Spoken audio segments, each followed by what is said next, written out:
Welcome back, my friends, to the show that never ends. You're listening to or watching or otherwise engaging with the Word in Your Ear podcast, which has been singing in the wires since 2006. What does this mean? It means that compared to Word in Your Ear, every other podcast is an arriviste, a parvenu, a jumped-up Johnny-come-lately. If you're a person of taste and discrimination who is aware of all this already, show your support by subscribing to this feed, leaving a like, and going to patreon.com/wordinyourear to see how you can get more closely involved. And here we go again.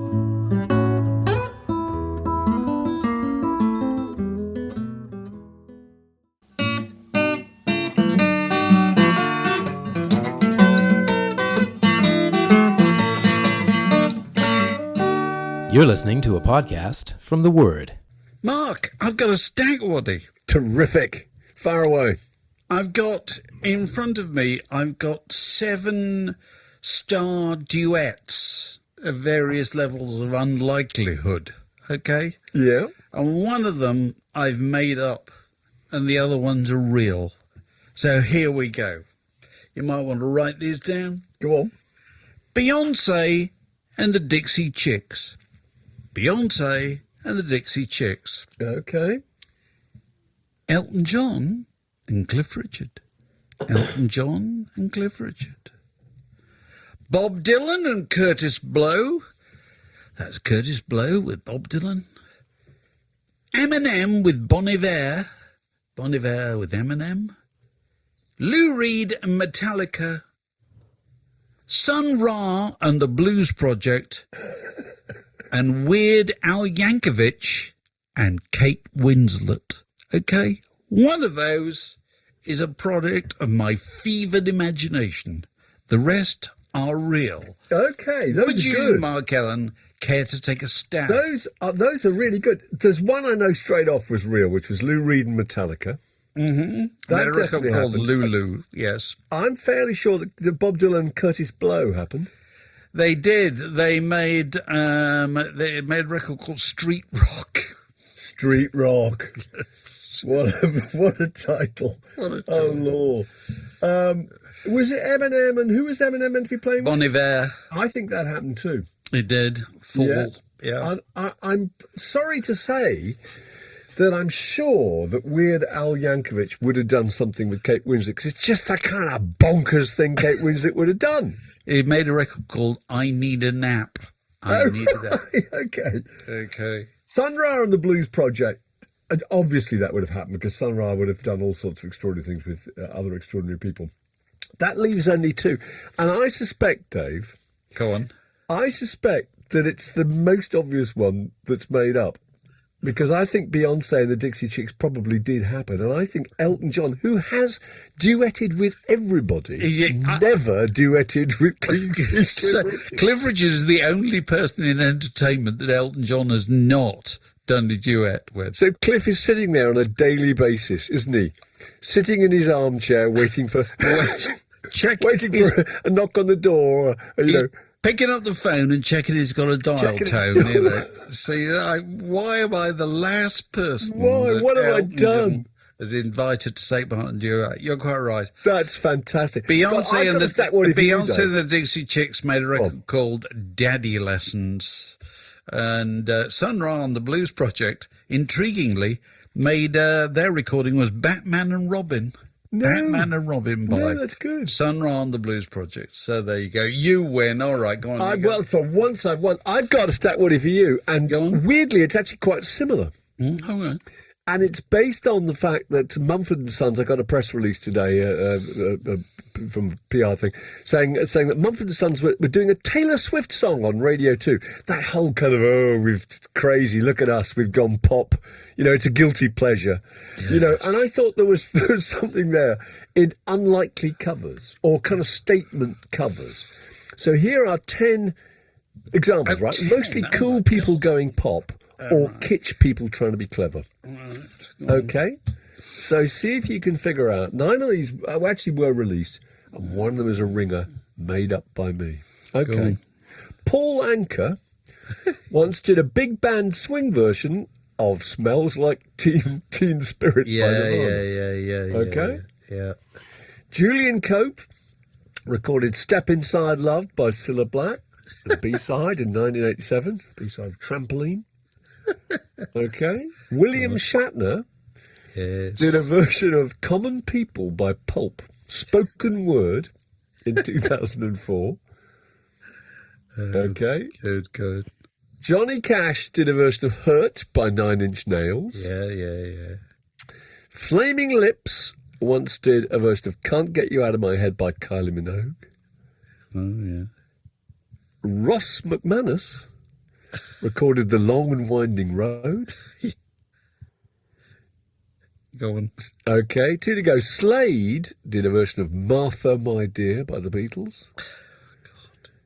Ryan Adams once recorded Shake It Off by Taylor Swift. Is that Ryan Adams or Brian Adams? Ryan Adams. Ryan Adams. Ryan Adams. Right. And lastly, Lol Coxhill once put out a version of I Am the Walrus. Psychedelic version featuring children talking. Grief. So one of those is a ringer. Oh, damn. I'm going to guess, wild guess, Flaming Lips can't, what was that? No, they did do that, actually. Okay. Yeah, they did do that. Kind of in that classic cool pop stars respect to, you know, to pop music. Paul Anka will definitely have done He did. Because it's hilarious. Paul Anka is a leader in all kinds of odd ways. Paul Anka, really interesting career, you know what I mean? Still around, I think. Yeah, I think so. And very instrumental in the careers of Chris Christopherson and John Prine. Oh, really? Weirdly enough, yeah. I'll tell you a story about that later. Wow. So do you mean to tell me that Julian Cope actually did Step Inside Love as well? He didn't. I think you've got me there. No, right, he didn't. But I thought that sounded plausible. Yeah, it's the kind of Scouse connection. Yeah, absolutely. It did. You know, it's the sort of thing he might have done as an ironic joke, but no, he never did. No, the rest. Okay. But my favourite of all of these, actually, because I was looking at it, yeah, Ryan Adams did do Shake It Off by Taylor Swift because he did the whole of her 1989 album. And Ross McManus did do The Long and Winding Road as Day Costello. That was that's what he called himself. But my favourite of all these, which anybody listening hasn't seen, just to have a look at it on YouTube, it's fantastic. It's Slade doing Martha, My Dear. In 1969, when they were a skinhead band. Did they rock Noddy it up? Alder's playing the bass guitar and Jimmy Lee's playing the violin. And, they do this sort of knees-up version of Martha, My Dear. It's just extraordinary. There they are struggling to find a direction. That clearly wasn't it, but it's really good. It is the most extraordinary case of going from being in the absolute outcasts in popular music to becoming embraced in the warm bosom of popular music. Slade, just simply by making the move of letting their hair grow. You know, because when I think it's their first album as a group, they were pictured on the cover as skinheads, you know, and skinheads, I can remember the time, people who bought records were frightened of skinheads. They were absolutely terrified of skinheads. So skinheads on the street, you crossed the road. You really did. And so obviously they were told, you know, you're going to get nowhere until you let your hair grow. And they did. And, you know, success immediately followed after that. So while you're looking on YouTube to find Slade doing Martha, My Dear, if you haven't already seen it, go and watch Bad Bunny's extraordinary Super Bowl halftime show. It was absolutely extraordinary. I caught up with it yesterday. Was it 13 minutes, Mark? 13 minutes long. I thought it was an absolute triumph. The only thing that was a shame was that the weather wasn't very good, actually. Because what you want is a glorious blue sky behind him. It's a bit cloudy. It looks like it's going to rain. But that doesn't matter. It was a triumph. Not least, obviously, because the president had described him as not an American artist. He's Puerto Rican and he has got US citizenship. And he said of his selection for the show, all it does is sow hatred. Which is fantastic. Well, he should know. He said the dancing was disgusting. That's such a Trump word. Disgusting. And he said that no one watching could understand a word. Because he obviously was in Spanish. Can we just take a brief tangent, actually? Just a slight footnote here, because I shouldn't let this opportunity go by without noting. Because I think in in the hours and hours of and yards of newsprint that's been devoted to documenting the shortcomings of Donald Trump, I don't think anybody's ever drawn attention to one of the facts that really makes me wince, which is, for a man who specialises in abusing things, he has incredibly narrow vocabulary when it comes to describing them. You know what I mean? He calls things horrible. Yeah. He calls things disgusting because he's not thought about anything more colourful or descriptive or well, there were a lot more adjectives he could have used that explained why it was disgusting and what it was about it he didn't like. He just said it's disgusting. It's disgusting. Like with a 5-year-old, you know. It is really. It's just like a 5-year-old. Anyway, carry on. No, I just want to say, anyone who hasn't watched it, it was. I got 135 million viewers at the time. God knows how many more since, but it was amazing because 29 Easter eggs, right? So there are 29 either hidden messages about Puerto Rican culture or whatever, or slogans, or people to look out for. There's Pedro Pascal, Cardi B, Jessica Alba, all sorts of famous boxers and sports stars there you could pick out. The whole thing, Dave, was entirely constructed, I thought, to make you want to watch it again. So it started with this footage in the sugarcane fields, didn't it? That segues into the set of the stadium, which is full of sugarcane plants, which have all arrived. They've put a plantation. They've effectively, in the middle of this Burnham Wood. Apparently there's some kind of silly NFL game taking place either side of this. They basically, they moved the Chelsea Flower Show into the middle of the pitch, haven't they? Yeah, but there are actually people inside them. A lot of them, they come on with people. Actually, there's footage of them arriving, and there are hundreds of extras with a sugarcane plant. I mean, as a piece of, regardless of whether you care about that money or whatever, as a piece of logistics, it's absolutely staggering that they managed to bring this up. It was phenomenal. That goes straight into a mocked-up street, an entire street with actual stalls. Some of them are actual stalls and stall holders, like Villa's Tacos from Los Angeles, who are his favourites. He just wanted them to be there. Then it goes to this set where he's dancing on the roof with kind of 60 butt-shaking cheerleaders, which is fantastic. He then walks through this house. There are garage mechanics dancing with tyres. He dances on the roof with 200 extras. There's another human field of vegetation. Then there's a real wedding. A real wedding. These are actually two people who were getting married. He heard about it. Take that, Sly Stone. Steve wanted to get married. Who got married on stage at Madison Square Garden in 1974 or whatever it was. Yeah. That's nothing compared to this. I know, incredible. And then there's Lady Gaga appears, who you could argue he didn't need Lady Gaga. Can I just say, I'm going to stop you a second. Much as I love her. What the bloody hell was Lady Gaga doing there? And also, can I just... Now, I know you're her biggest fan, and she's a close personal friend of yours, Mark. But how long has it been since the glory days of Lady Gaga? Quite a while, surely. Well, she's still hot. She's not piping hot, but she's still hot. Okay, but it was one of those things where the only reason to bring somebody in is if they're they're even more piping hot than you. That's the reason to bring them in. Yeah, and it was a bad idea. That it was a bad idea because it looked like it sagged in the middle. We look like we've got to have some moment that's actually not in Spanish. It looked like he'd kind of given in slightly there, but he didn't need it. Anyway, salsa band. It's an entire wedding party. There's a giant wedding cake.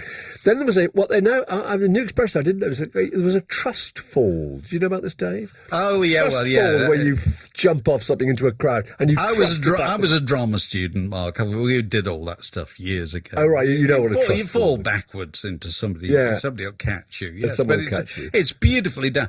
It's so slick. It's unbelievably slick.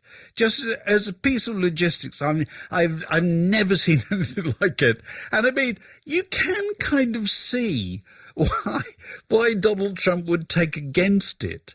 Because, if you always think of the kind of, and I know it's more complicated than that, but you think of the kind of, the stalwarts of Trump Nation as being kind of Joe Sixpacks sitting home in Buffalo, New York or whatever, watching the Super Bowl. It is an intrusion of this kind of other world. It's an advertisement It is. for Latin America, Yeah, it isn't is. it? In the middle of this thing. It's absolutely extraordinary. And you could see why loads of people sitting at home might think, well, this, as the words of Morrissey, says nothing to me about my life. Well, but also, you could argue it's complicated too, because what you want is a performance. And so Rihanna comes on, or whatever, or is Beyonce or somebody, or Bruce Springsteen and the E Street Band, and they do a show, and you kind of got one song followed by another song. So it was quite complicated. I mean, it ends with, there's a bit in it, I mean, it was topical, because at one point he presents his own Grammy. His own Grammy to a child. Which he only got a week ago, to a small boy, rumoured to be the small boy who was in that ice incident to the 5-year-old. I don't think it actually was, but amazing. And then he goes to a bar, gets served drinks, doesn't he? There's a Spanish guitar sequence.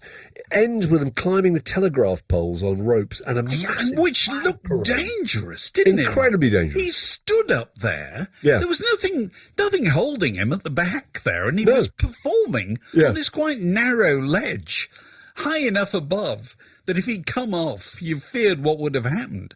Oh, yeah. I mean, I can't believe something didn't go wrong, actually.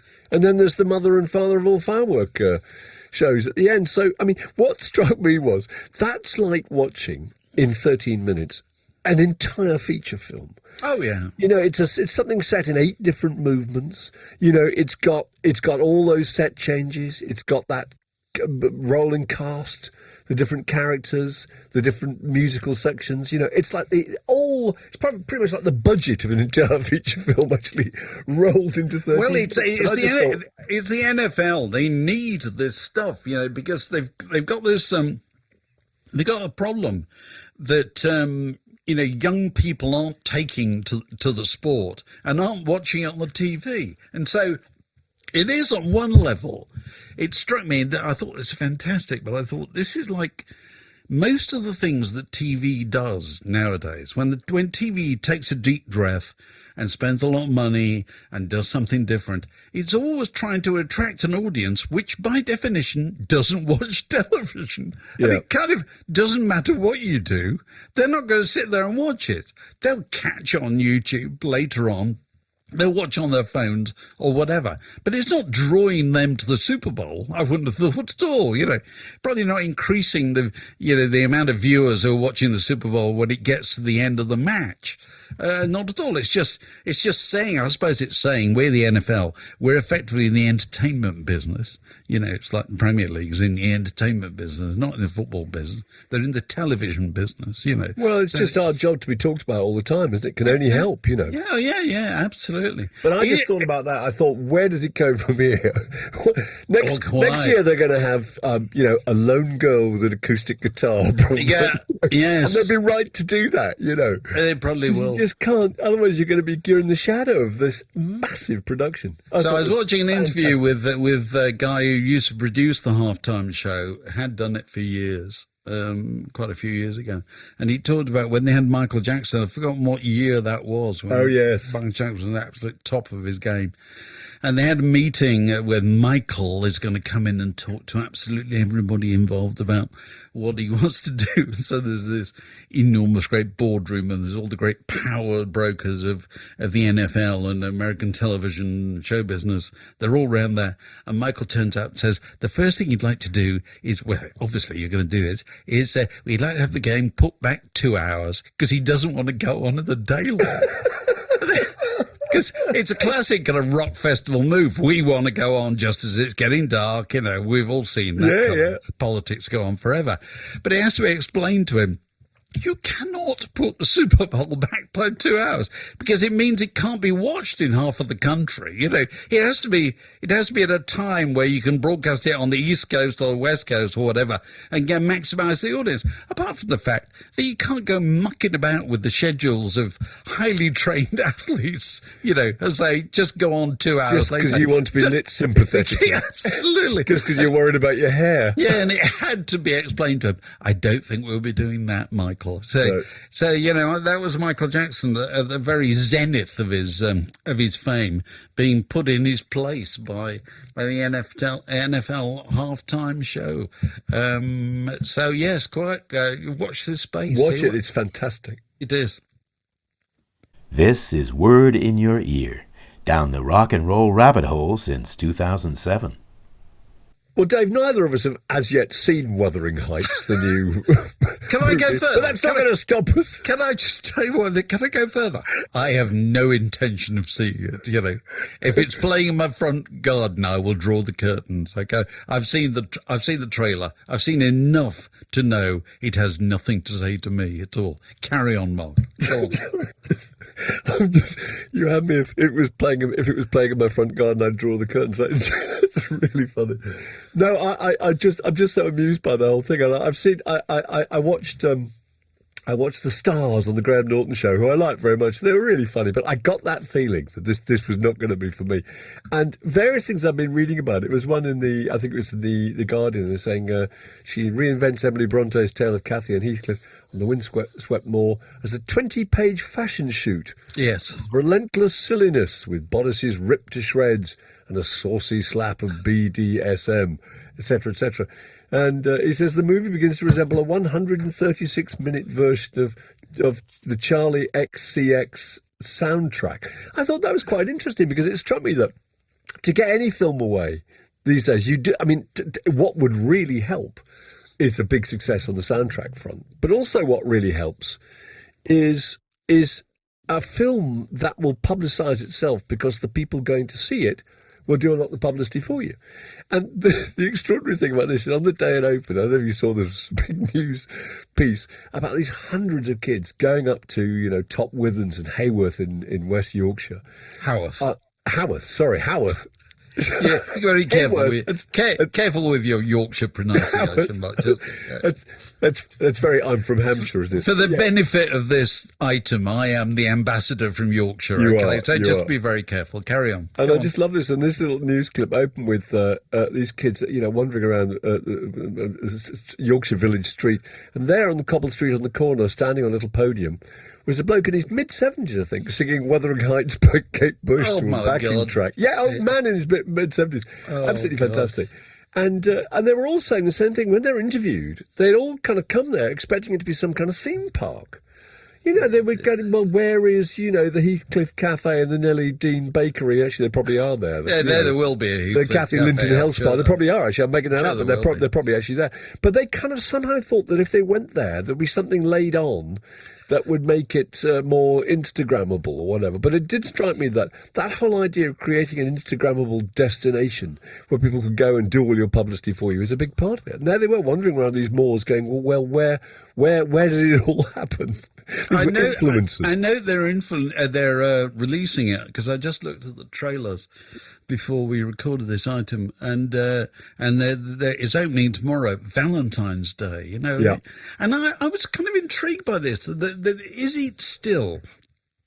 Is the notion of Wuthering Heights still as romantic as it used to be? I don't know. I think it's interesting because I'll tell you what. I'd never read Wuthering Heights. I'd never read any Bronte novels at all. But I was just aware that, people liked the idea of it, and that young women particularly liked the idea of Wuthering Heights. It was the kind of acme of romance, the pinnacle of, a certain kind of yearning. And I found a copy knocking about the house a few months ago. I thought, gee, I'm going to read this. I did the same thing. How funny. And I got halfway and I just thought, no, I can't be doing with this. This was weird at the time, when it came out. It's unimaginably weird now. And I couldn't help thinking, if this is still as popular as it used to be when I was a teenager, and it was always popular with teenage girls, it makes me reflect on the old words oft repeated by the Major in Fawlty Towers, when he used to lean towards Basil and say, "Rum Cove, Johnny woman." That's right. I'm sorry, there is no greater, a piece of evidence for Rum Cove, Johnny woman than the perennial appeal of Wuthering Heights. It's the weirdest thing in the world, isn't it, Mike? Weird. I read a bit of it too very recently, just to see what it was like. And, it is actually terribly funny. Her turns of phrase are absolutely brilliant, but it's just so complicated the way it's constructed. It's not like Dickens. A lot of Dickens was written pretty much the same time, a little bit afterwards, When was Wuthering Heights? 1840, I'm guessing? Something like that, yeah. 1847, I can't remember. Yeah, but yeah. so Dickens is pretty much contemporary, but Dickens is still kind of colloquial. Yeah, I tell you what's the big difference. Dickens wrote dialogue.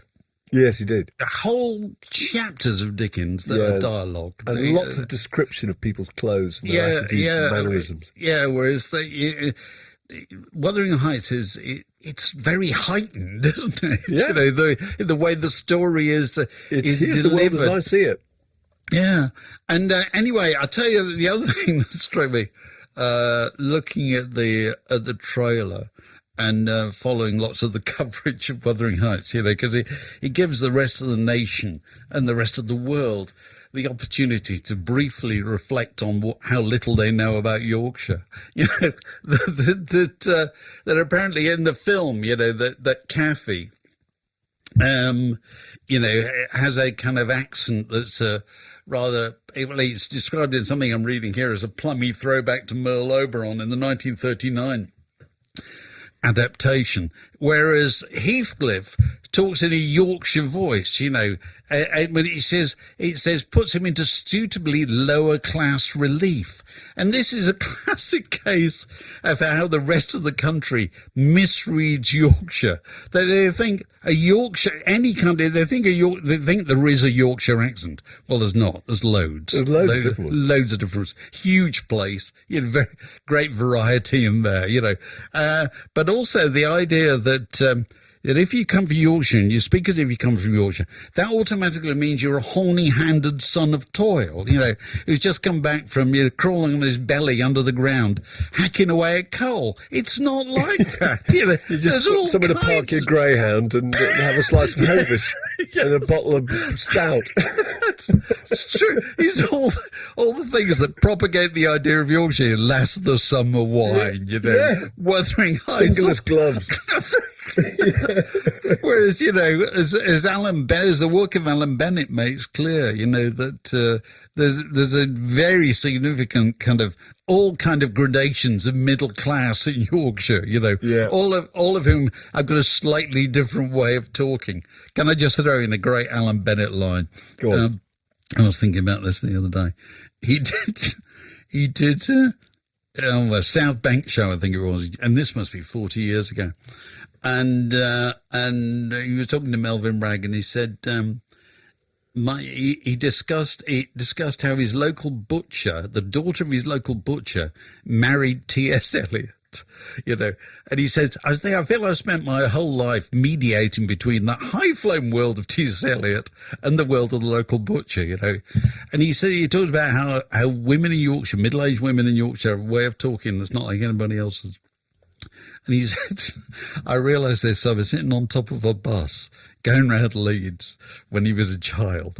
And there was a woman behind, two women behind him. One said to the other, said, that's the largest power station in Western Europe, and I know the manager.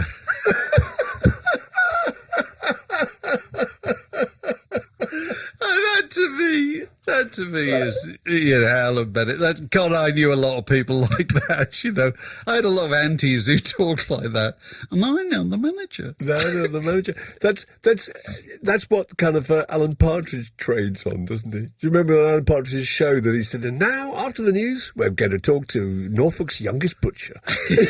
You see these completely meaningless things. Yeah. I know the manager's brilliant because he's got a little twist of snobbishness. Oh, absolutely. It's got you win points on top of a bus if you say that. I know the manager. Oh, yeah. I know the manager. Anyway, so Wuthering Heights, you know.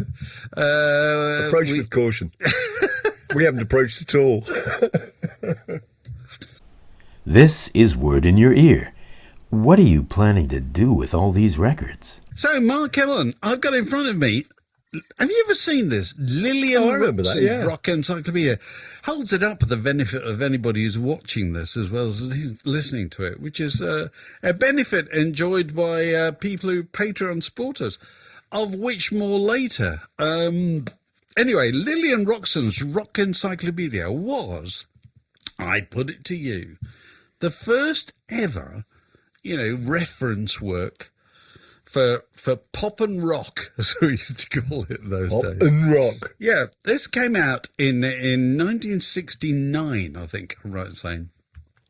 And it was subtitled "The Most Ambitious Book Ever Written on Rock and Its Roots, an Innovative Treatment to the New Generation's Heroes, the Poets and Minstrels of Our Time." Get that, Mark? The Poets and Minstrels. There you go. And it's particularly interesting because it's a snapshot of a particular moment. Because if you want to get into the kind of headspace of 1968, 69, dipping into this book is really interesting. Because also, as ever, they've got entries for, I don't know, the Beatles, and they got most of the Beatles albums, and they got, I don't know, most of the Byrds albums or whatever. But a lot of other people have just arrived, they've got no idea whether they're going to be there forever or not. And so some of these people have just put out one record. And I've got 3 here, little descriptions. Okay, go on. Of these acts, and see if you can tell me who they are. Okay. Here we are. A West Coast blues-based group with very savage vocals, good songs, and all kinds of musical subtleties.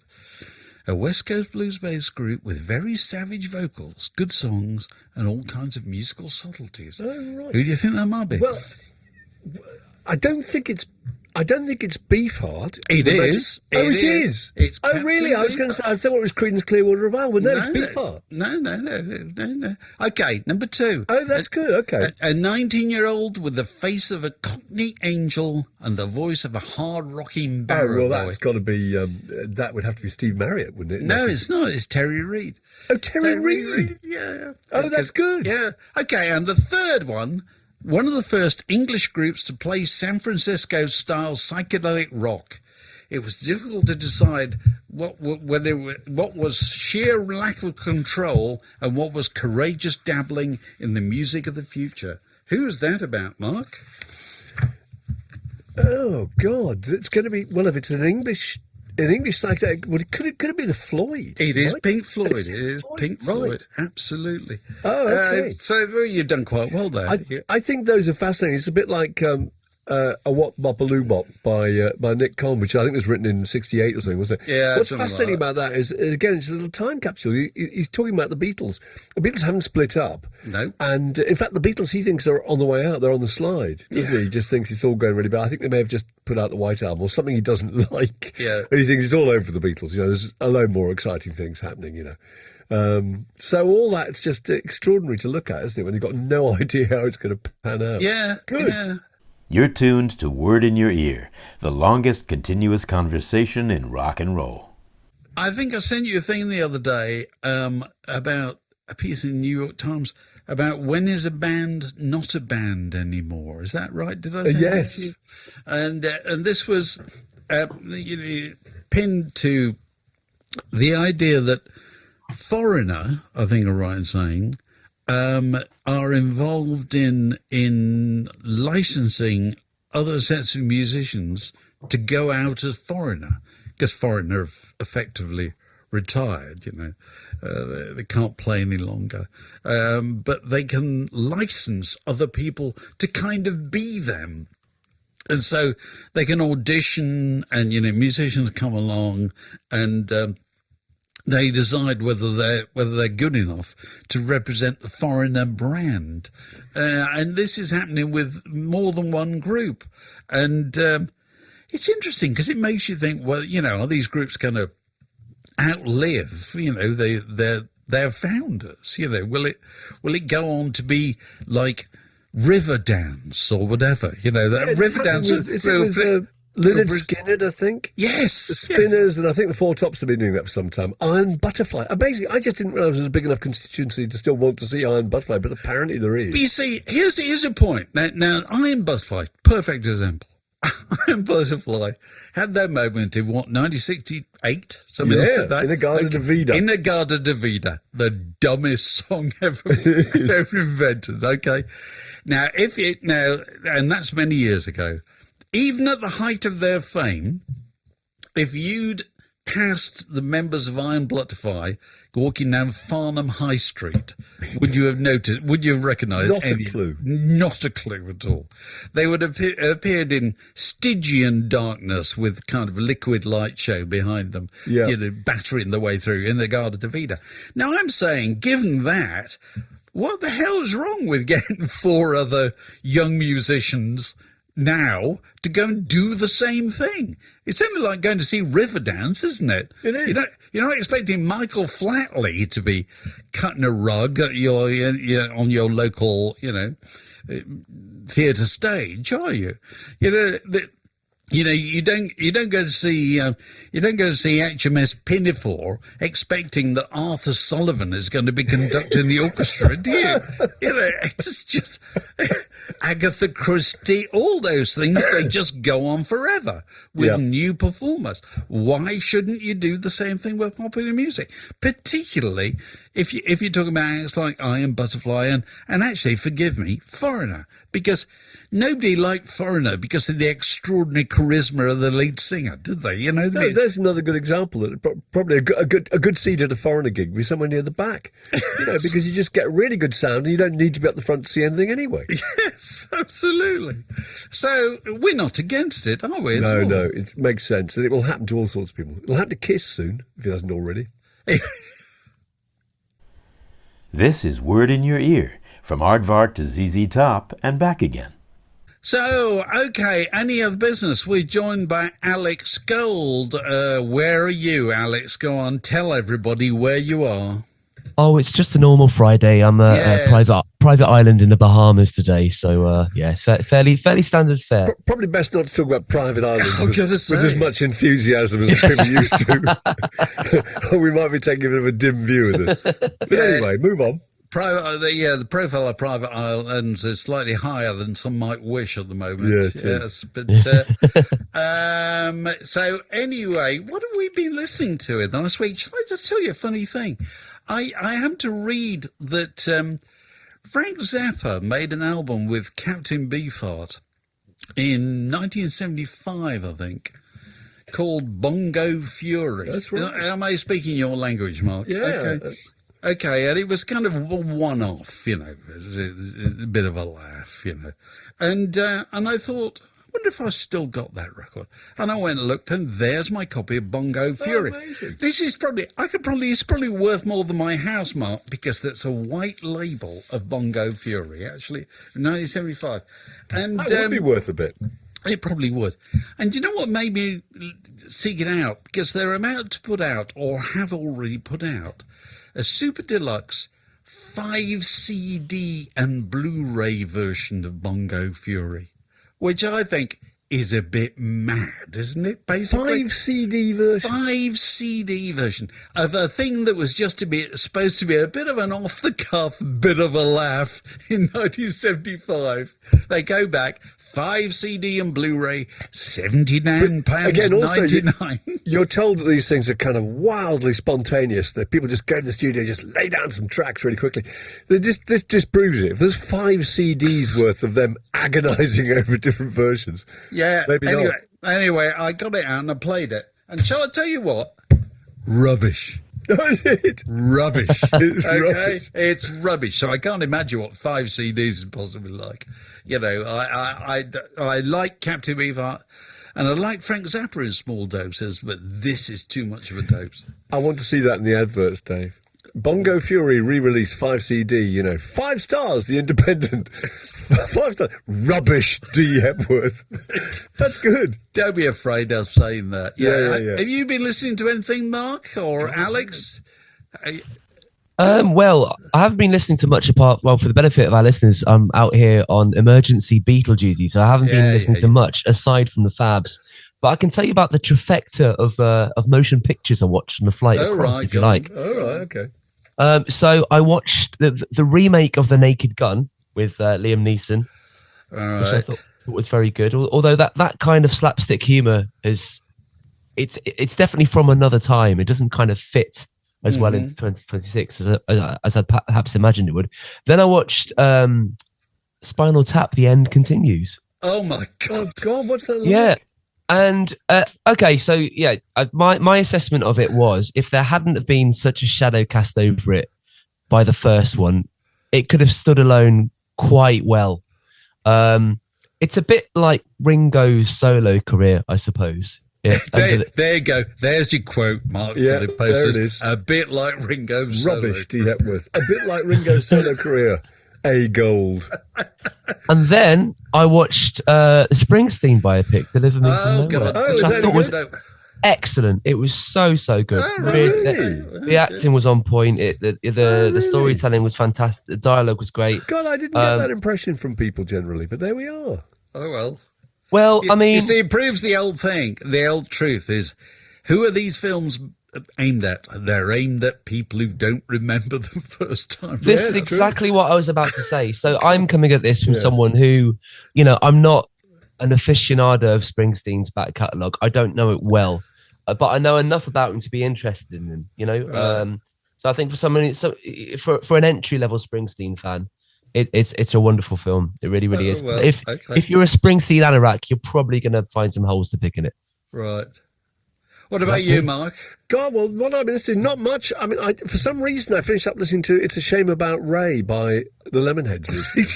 I know, because I like to keep in touch, Dave. And I thought it was fine, actually. But it's just one of those things where, I mean, I don't know if that record's particularly sustained, but it does. I quite like the idea of being dropped back into moments of time, and you're transported back into whenever it would have been, mid-90s, wasn't it?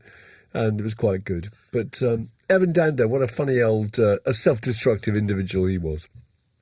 Indeed. He put a book out recently. There's a story in that where the Lemonheads are about to play Glastonbury Festival. This must have been about 1994.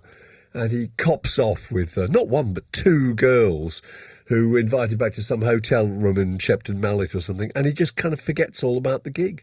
And he turns up and he discovers that he has missed his slot on whichever stage it was. This is the big breakthrough moment for the group. And it's one of those moments you try and, I mean, there are infinite examples of bands being presented with opportunities to really fall out with each other. But this ranks pretty high among them. Can you imagine how you feel if you were the bass player or the drummer of the Lemonheads and your singer had been in a motel in Shepton Mallet when he should have been on stage? Oh my God, you'd be fed up. I'm trying to imagine the myriad possibilities for making a joke that as a play on his afternoon's activity and the expression "missed his slot." There has to be something there. I leave that to finer comic minds than my own to work with. So this morning we were talking to Paul Rees.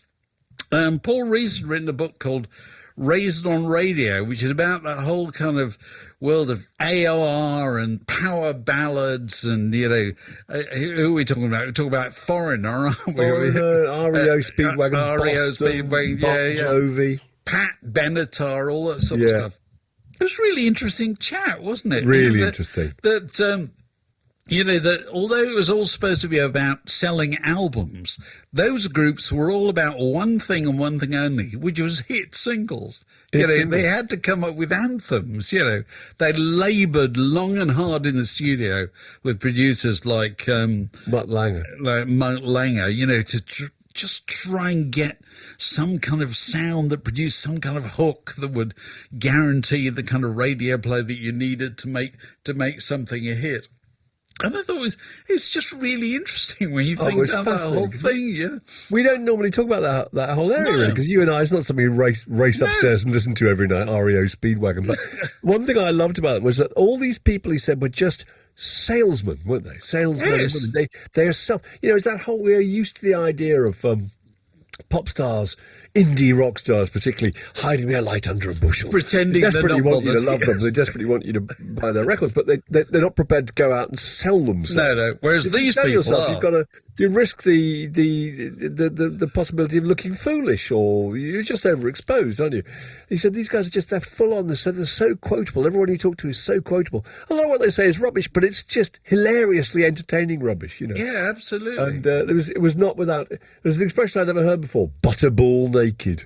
Yes. One of the members of these groups finishes up butterball naked in a cocaine threesome with two women who are in fact police officers disguised in a sting. So we're not really... Yeah, We're not talking about Bell and Sebastian here, are we? We're not talking about The Cure. Yes. Butterball naked. You see, I have to say, I've known Mark Allen a long time. And when Mark Allen hears an expression like butterball naked, he writes it down. Oh, I did. Then inserts it in absolutely every opportunity. I've used it several times today. Yeah. My wife's actually getting sick of it already. That's the way it goes. So what else have we been doing this week? Who else we talked to? I think we've talked about Andy Bown, haven't we, from The Herd and Status Quo and stuff. Did we mention him? We've done him. He was very good value. Yes. Keith Joplin. Keith Joplin's written a book about the album and the longevity of the album, how it survived various formats, and why we love it, why it's so good for the soul. That was good. Yeah. Alex Larman's book about Bowie. I think maybe we've plugged that too. I can't remember now. Oh, well, you could have plugged it. We could plug it again, which is a very good book. And we shouldn't let the opportunity go by without reminding you, however you're listening to or watching this podcast, if you can subscribe and like and leave a comment in all the appropriate places, that really helps, doesn't it, Alex? And if you like to feel that you are playing a bigger part in keeping this particular show on the road, which has been going at this particular, at this site, under this shingle, for how many years, Alex? 20 years.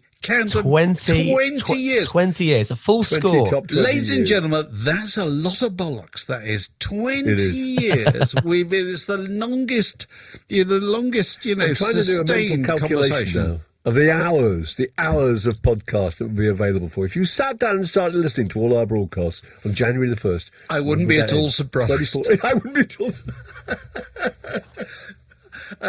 But anyway, if you want to play a part in a greater part than ever in keeping the show on the road, you could consider being a Patreon supporter. And how might I find out more about that? I hear you say. Well, we can tell you. You go to patreon.com/wordinyour-ear, and there are full details. Also, while you're kicking around those places, we got merchandise, haven't we, Alex? We got new merchandise. We do. Very exciting new cutting-edge merchandise. Nobody's ever thought of this before. So what is it? Tell everybody what it is, Alex. It's a sort of receptacle from which you can drink tea and or coffee. Does that have both a at word? the same time if you wanted to. Is there a word? Is there a a three-letter word that covers that? I believe it's something like mug. There you go. That's good. But not only is this a mug, fly. it's a genuine ceramic mug. There And, you go. There you go. Yeah, none of your paper. It's a proper mug. And you can find full details, and every home should have a proper mug. And you'll also find details of every other way that you could get involved with what we do. And we very much appreciate you doing that. And you might be joining us on the occasion of your birthday to throw a log on the Word in Your Ear fire. And this honour this week went to Paul Monaghan. And now it's time for Word in Your Ear's birthday guest of the week. And we're joined by a birthday guest who has a conversational icebreaker, and he is the multiple champion at our Friday night quiz, the great Paul Monaghan. Paul, very nice to see you. Lovely to see you both. Is your fridge door, permanently hanging off its hinges with the amount of accumulated fridge magnets that you've taken away in your triumphs at the Word Friday Night Quiz? Tragically, I haven't got a metal front door to it, so. Oh, so I have them very proudly put on the shelving in the living room. So, it's a trophy room. You take me. They are. Go out and buy a new fridge. Yeah, no, it's. Well, I haven't done the last year, I think, of anyone once, but no, it's as I've said to you, thank you so much for doing it. I know all your listeners who join in love it, so Good. It's always a highlight of the week. There you go. So go on, fire away. What's your conversational gambit? Yeah, so about 2 years ago, we did. I live in North London in Highgate, and my wife helps run the festival there, art and music festival. So I don't know if you know a pub called the Boogaloo. We got Jerry who runs it. Yeah, so it was part of the Highgate Festival takeover. My wife put me and some friends into doing a broadcast for 2 hours on Saturday as part of the festival. And I think the first year we did the greatest talent from Highgate, musical talent from Highgate, which in the end, there's a lot of people there from Annie Lennox and Sting, but in the end it was, second was Rod Stewart, Maggie May, and the greatest song from Highgate was Freedom by George Michael. So we did that. And so this year we had another one, and we just decided, what about doing television themes? I don't quite know why we picked on it, but we spent an awful lot of evenings in the pub getting the list from about 100 to 6 and then 1. That's the reason. Evenings in the pub.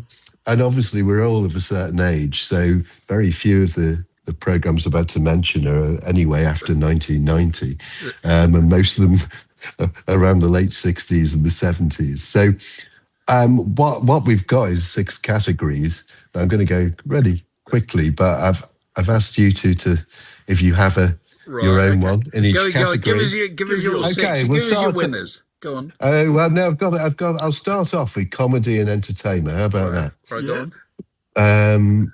So we've got Are You Being Served? So it is Top of the Pops, but the old one, not the new one. Yeah. You mean the Led Zeppelin, a whole lot of love. The Led Zeppelin CS and whatever. CS, Is this the theme tune you're saying? Yeah. The Monkees. Of course. Yeah, of course. Now, this is one for you two. The Old Grey Whistle Test. Well, there you Number go. 2. Stonefold You're in Shades there. By area code 615. Right. And you know why it was called the Old Grey Whistle Test, don't we do. Yes, that's a story that you should tell anyway. Yeah. Pretty true, yeah. Yeah, so it's, anyway, but that was, so all fun memories. And number 1 in that category was the Likely Lads. Whatever happened to the Likely Lads? You asked me to think of something, and I wish I could show you. I've got Whatever Happened to the Likely Lads. That is, it is. And you know who wrote it? It's written by Mike Hugg out of Man for a Man, who was the drummer of Man for a Man, yes. And it's sung by Tony Rivers. Tony Rivers, who was always on the radio in the 60s, because he was a kind of session singer. He used to lead a group called Tony Rivers and the Castaways. Right. And that, Whatever Happened to, What Happened to You, Whatever Happened to Me, is just absolutely brilliant. I think it's wonderful. It was never a single, was it? It was never a hit or anything. Yeah, it was a minor hit, I think. Right, it was a minor hit, not a big one. But anyway, no, I couldn't agree more. That's my favourite. Carry on.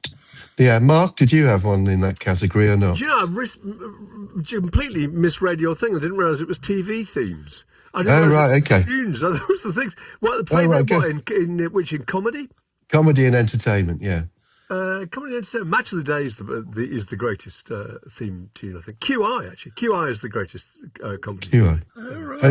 Right. Okay. Well, I'm glad you've jumped ahead there, because we've got sport's the next one, which is quite. Oh, sports, So we didn't have Match of the Day, or someone did have the big match in Grandstand and Wimbledon, but 5 is Pot Black, if you remember that. And a lot of us, the Formula One, obviously the chain, that version. Ski Sunday. Oh yes, with the Superstars. Do you remember that, where they had Kevin Keegan and everyone doing multiple sports, the mini Olympics? I think the number 1 is pretty obvious. Actually, it's normally played in summer in. It says something special. Is it Soul Limbo? Exactly. Yeah. Oh yeah. By Booker T and the MGs. Absolutely. Yeah. No, you couldn't. I think it's the best one. Did you have one? Any of you have one for sport?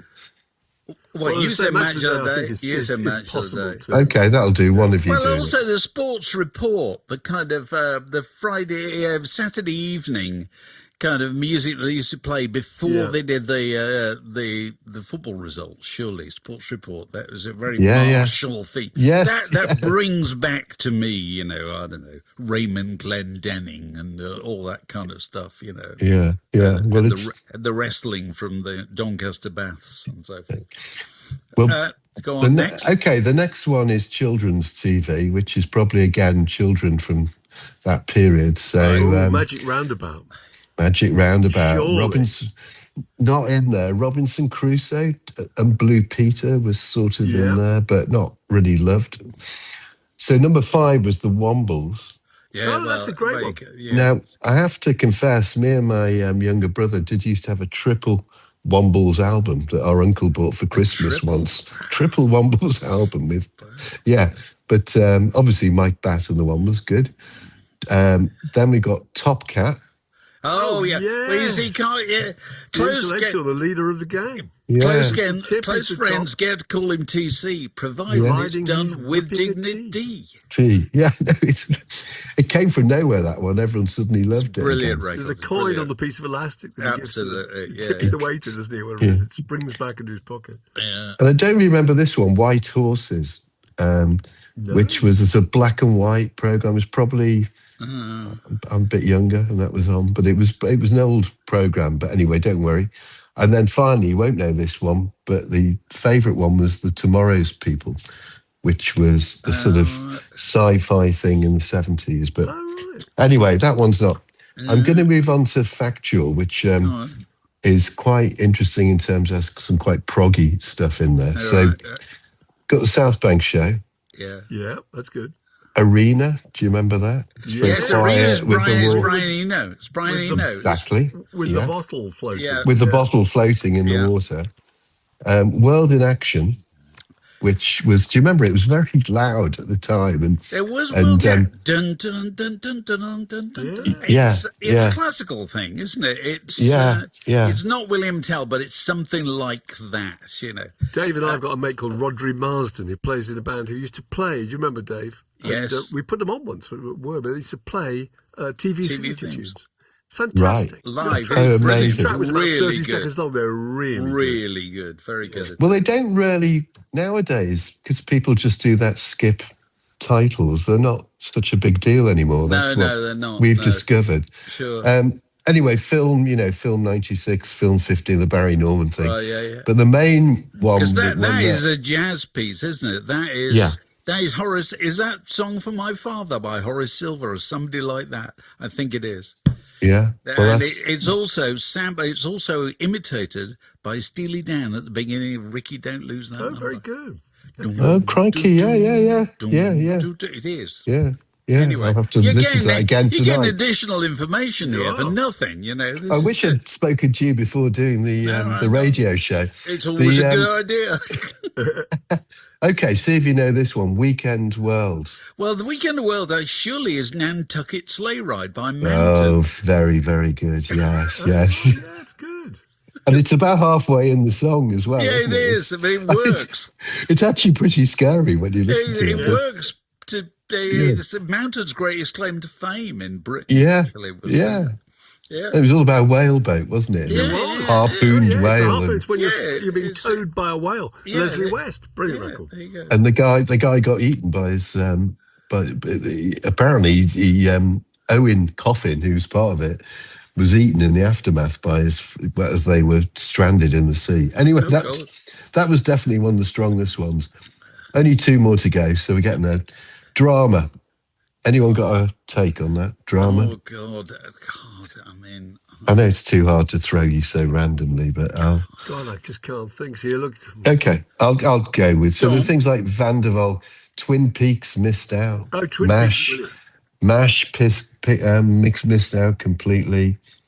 But we've got 5 is the Sweeney, which we all remember. And there was an argument about whether it's the slow version at the end or the fast version at the beginning. Okay. You'll know all these. Hawaii 5-0, which is a cracking tune. Yeah. Mission Impossible, of course. Yeah. And then the only one that is in the 21st century was Succession, which is the one with with the hip hop music at the back. I'm surprised you didn't include Z Cars, because that's still the tune that Everton run out to, isn't it? Yeah, and I am a Scouser, so it's quite. Oh right, okay. I know, but I'm a Liverpool fan. Oh, But right, yeah, there you go. That's you're why quite it right. wasn't used, Mark. It's as simple as that. Yes. But it is a good tune. It was Just in prejudice. our top. It was in our top 200. But All right. and then finally, the main one was the Persuaders, Oh yes, Oh, good yeah. tune. which was very good. John Barry. Yes. Yes. Yes. Who did all the James Bond stuff, Yeah, obviously. Yeah. Okay, final one now is sci-fi. And this was the Doctor one. Who is in there. Yeah, of course. Yeah, I mean, there's a lot of ones. I mean, this was probably the most hot contest in terms of ones, and a lot of them were written by Barry Gray. All right, yes. Now, Barry Jonathan Gray- Sellers, big fan of Barry Gray, used to talk about him all the time. Yeah, Mark. he's You our must remember. designer at Word magazine. Yeah. Who was obsessed with Barry Gray. With Barry So Gray. he did all the He did Space 1999, Yes, yeah. Stingray. Yeah. So he had 2 entries in the top 5. We had Thunderbirds, and then UFO, which was a sort of live version of Jerry Anderson show. And I have to say, they all had cracking tunes, those programs. Number 4 was The Avengers, which everyone... Yeah. And actually like both versions, the 70s one and the 60s one.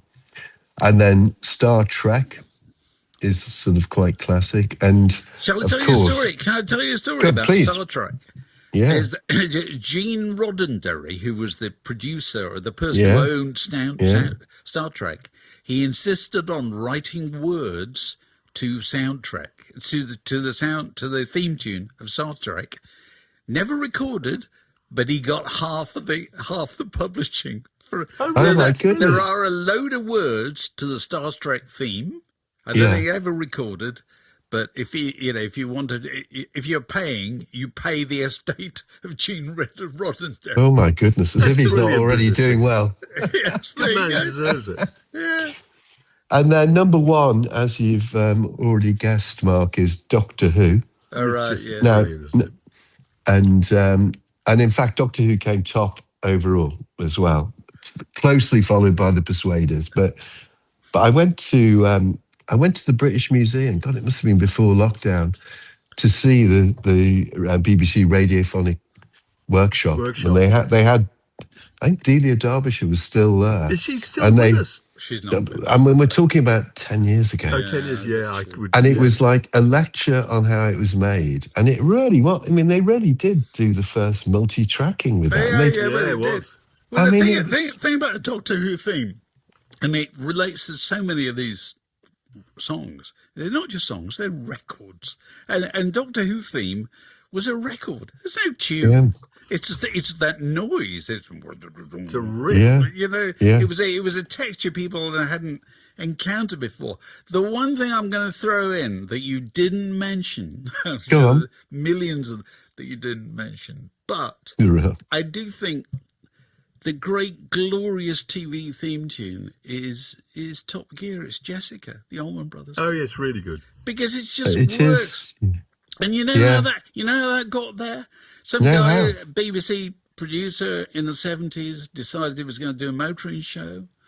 And he had no idea, and then he just needed a theme tune. So he said to his son, 17-year-old son, have you got Oh any my records? goodness. 17-year-old son, yeah, the hip group is the Allman Brothers band. And he plays this to him. And he says, just write down the name of that on a piece of paper. So he writes it down.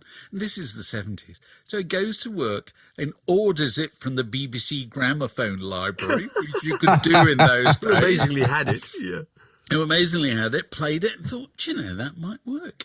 And of course, it's still there. It's coming back again, isn't it? Top Gear, I think it is. I think I read about it the other day. Yeah, it is. It's coming yeah. back again. And throughout the life of that tune and Top Gear, they have tried to rearrange it regularly, and they cannot improve it. It cannot be made any better. Yeah. Because it's just a perfect, trigger for that notion of the open road and wheels going round and tarmac, It is. blurring away. Yeah. And fiddling with it just doesn't work. It I mean, doesn't equally, work. God, I hope they made some money out of it. It'd be lovely to think that they did. They should have done. But Probably the a Doctor one-off Who, payment of 200 quid. the Doctor Who one's been fiddled with for 60 years, but I But still think the original is the best. But you it know. always is. That's my Yeah. point. It always is. I'm sure there's Yeah. loads of people that think, well, Whistle Test did it with... Whistle Test They They got did a some sort of synth hacks in. version of it with a kind of robot. I'm sorry. It's so You kind of you can't clunky. do Ghost. that. Yeah, Well, look, That's look, good. thanks very much for all that. Thank you, Paul. You're very welcome. That's Great to see you. food for thought. And next time you're meeting at a pub in Highgate to decide on important matters like what are the greatest TV theme tunes, call us. We might be Call around. us first. Yeah, I think I could have gotten far more information, but thank you, everyone. That's Lovely great. seeing you. This podcast was brought to you by The Word.